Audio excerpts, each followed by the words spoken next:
बघा, उन्हाळ्याची सुट्टी म्हटलं ना तर मुलं ना घरीच असतात. मग ते सारखं हे दे खाऊ का ते खाऊ करतात. बाहेरची पण बिस्किटं आणायला लागतात, पण ते बाहेरची बिस्किटं जास्त चांगले नाही खाणं. पण हे जर तुम्ही घरी जर बनवून दिलं ना तर मुलं खूप आनंदाने खुश पण होतील आणि त्यांना खाण्याची पण एक वेगळीच मजा मिळेल.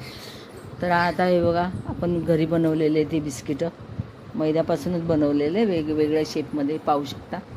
अशा प्रकारे जरूर बनवून पहा आणि नंदा कारंडे रेसिपीला लाईक करा, बाजूला बेल आयकॉन आहे प्रेस करा, सबस्क्राईब करायला विसरू नका. धन्यवाद. हे बघा, जिमजम बिस्किटं बाहेर खूप महाग मिळतात. ही हे बघा, एक अशा प्रकारे बनवून पाहिले. हे मोदकाच्या मोल्डमधलं आहे बिस्किट, नानकट आहे. हे बघा